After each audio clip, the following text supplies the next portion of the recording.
I thank members for the opportunity to further update the House on mental health services during and post COVID-19.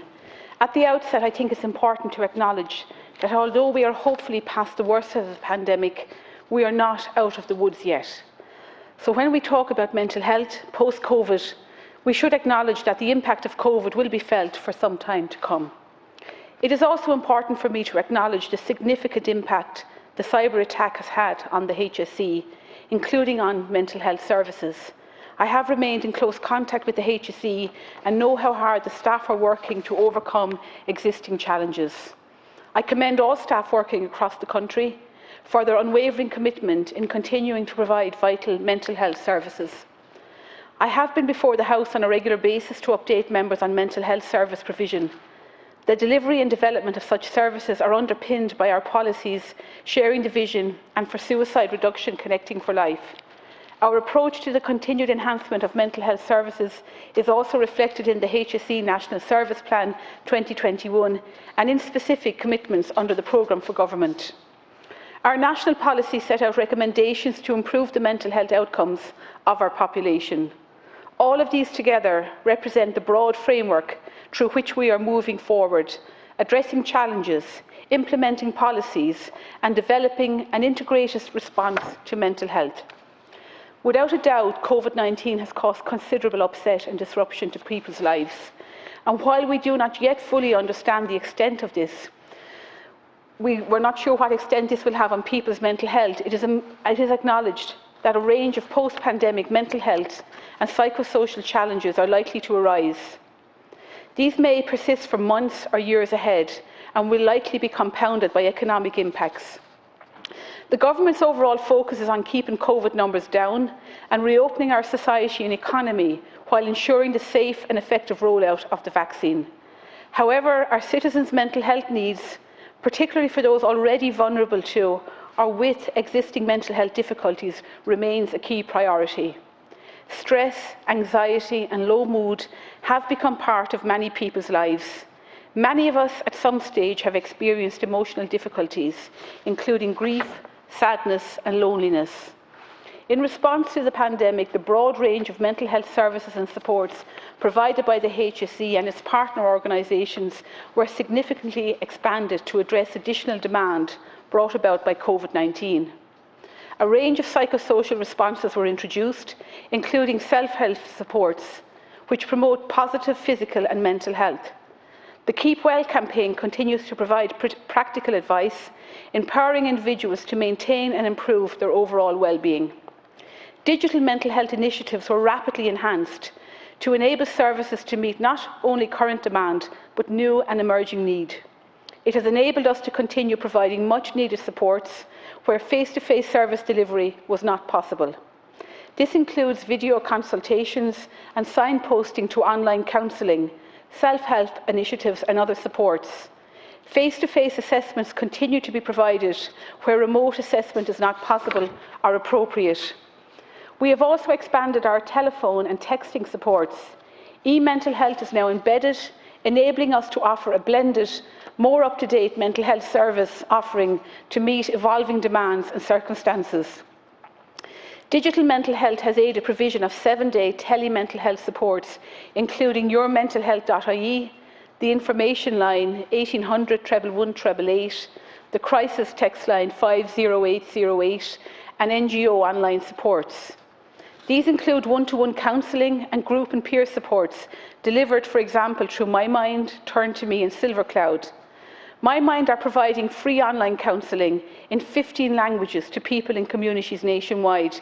It currently delivers 4,000 counselling and psychotherapy appointments every month, supported by HSE and Sláintecare funding, which has been further extended to September 2021.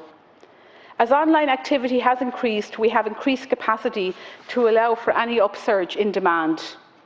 Early in the pandemic, the HSE moved rapidly under public health guidelines to continue community mental health services to the greatest extent possible, with enhanced digital mental health models adopted for service user and staff safety. Face-to-face supports continue where necessary. High support residential placements have continued. Overall, specialist mental health services community and acute, have operated at 85 to 90% of pre-pandemic levels. Vaccination of mental health staff and individuals in long-term residential mental health care who consented is complete. In addition, vaccination of people with mental health difficulties in the community who fall under cohort 4, very high risk, is complete. Individuals with mental health difficulties who fall under cohort 7, which are high risk, continues to be rolled out. While referral rates were initially below normal, the level of appointments offered and waiting times to access all community mental health services have remained consistent with previous years. This is despite adaptations to service delivery due to the considerable challenges posed by COVID. In anticipation of a requirement for increased mental health hospital beds, the HSE has worked with private hospitals on additional acute and longer-term beds to free up public capacity. Dedicated funding of €13.65 million has been allocated for this purpose. As restrictions are easing and we move into summer, HSE mental health services have planned and are prepared for expected levels of service demands. The HSE psychosocial framework forms part of this both now and into the future. The framework builds on existing psychosocial supports and provides a coordinated, consistent and collaborative approach to mental health service delivery at national, regional and local levels.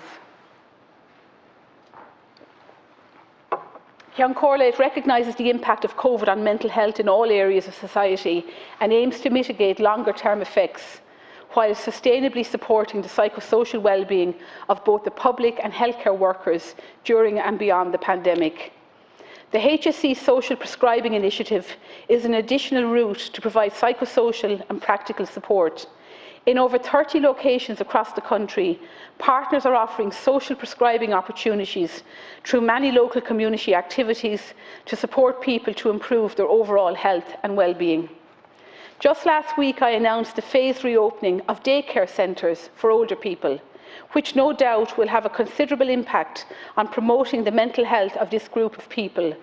101 day centres are expected to reopen by the week of the 5th of July. More centres will resume later in July and August, with any remaining services that require adaptation works reopening before the end of the year. Funding will be made available for centres that require adaptation works. Youth mental health is, of course, a critical issue. Let me assure the House that this continues to be a priority area for me and the Government. The pandemic has been hard on our children and our young people. Schooling has been affected, and physical, social and mental health difficulties are becoming more apparent. There are currently 13 jigsaw sites nationally, with the 14th due to open to referrals in Thurles this July. As a national organisation with increased capacity across its online supports, jigsaw services can now be accessed from anywhere in the country. They offer much needed advice and early intervention to our young people and their families. Underlining the Government's commitment to mental health, Budget 21 saw an increase of 50 million, bringing the total budget to over 1.1 billion. This does not take account of additional funding allocated to mental health in other areas of the health system or through other departments such as justice, education and social protection. The new funding allocated this year will allow for implementation of many of the short-term recommendations of sharing the vision. It will fund 153 new staff in community mental health services, including 29 posts for CAMHS teams and telehealth hubs, bereavement counselling, employment supports and crisis resolution teams. Work is progressing in each of these areas. Similarly, service improvements are being achieved through investment in the national clinical mental health programmes and models of care, such as perinatal, talking therapies and specialist mental health of intellectual disability services. I am happy to report that recruiting is progressing across successfully for many of these specialist posts. These programmes and models of care facilitate significant milestones in improving access to and enhancing the quality of mental health supports, ultimately seeking better outcomes for people using the services. I am very aware of the increase in numbers and acuity of people presenting with eating disorders, particularly since the start of the pandemic. I am fully committed to ensuring that the €3.94 million I secured for the National Clinical Programme on Eating Disorders is fully invested in 2021. This will allow for the completion of the 3 existing specialist teams and the establishment of 3 new teams. Significant work on the recruitment of these specialist posts is progressing. We have achieved much in recent years through new developments and improvements to existing services. Our national policy sharing the vision will guide and enable us to enhance provision of mental health services and supports across a broad continuum, from mental health promotion, prevention and early intervention to acute and specialist service delivery. To drive implementation of sharing the vision, I established the National Implementation Monitoring Committee. In addition, the HSE Implementation Group held its first meeting in May. A review of mental health inpatient bed capacity will be completed this year through the work of the committee. It is acknowledged that there are aspects of mental health services that require improving. However, I would like to remind you of the enormous amount of work being undertaken to improve our mental health services. The National Forensic Mental Health Service will relocate to a new purpose-built facility in Portrane and is scheduled to open in the next month or so, subject to the ongoing challenges associated with the recent cyber attack on the HSE. This is a major step forward in providing a world-class service to the highest international standards of quality and excellence and to greater numbers of people who need this care. The Mental Health Act 2001 is undergoing a major overhaul and heads of bill will be brought to government for their approval before the summer recess. The draft legislation will give effect to the recommendations of the expert group, which recommended allowing 16 and 17-year-olds to consent to mental health treatment, the regulation of mental health community residences and services, of which there are 1,200 throughout the country, the involvement of family members and advocates in a person's care with the individual's consent, the introduction of a set of guiding principles for the care and treatment of people in mental health services, and enhancements to the right to care plans and information for all people receiving inpatient care. Our services continue to work closely with the Mental Health Commission to further improve inpatient residential settings. COVID-19 has further impressed upon us the need for single ensuite bedrooms and the importance of infection prevention and control. The HSE has been upgrading facilities where feasible to improve residential environments, create more private, personalised and dignified settings. Enhanced 24-hour crisis services have been called for. Sharing the Vision makes recommendations for the enhancement of crisis resolution supports, including the provision of out-of-hours and urgent mental health assistance, building on services already in place. This is a critical area of service development that I am fully committed to. The continued development of telepsychiatry and telehealth solutions, which are already provided through the 24-hour crisis text line and telehubs, such as CAMHS Connect in the west of the country, are also recommended. Further funding is secured for CAMHS Connect this year, along with other identified sites. €1.4 million has been allocated for the continued development of the Castlereagh Hub in 2021. The hub includes CAMHS Connect and a CAMHS Day Hospital. The release of funding is imminent and local services have approval to proceed with developments this year. In 2020, there was approximately €400,000 in refurbishment and €400,000 in staffing expenditure. Continued investment in implementation of the National Clinical Programme for the assessment and management of patients presenting to emergency departments following self-harm will also be provided for. Ceann, as we face continued challenges from the pandemic and its impact on mental health and well-being, it is important for us to recognise that the majority of people will be able to manage many of the difficulties that they may experience in the short to medium term through low-level supports.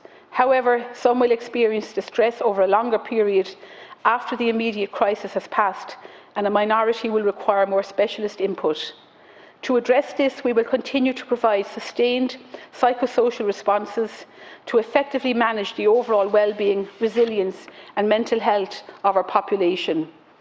I wish to repeat my thanks to the House for keeping us focused on our citizens' mental health and well-being during and post-COVID, and reminding us of the first-class service everyone deserves and for which we continue to strive to deliver. I also want to thank again the many frontline workers, healthcare workers and voluntary partners whose tireless dedication and commitment have helped us reach where we are today, on the cusp of reopening our society and economy.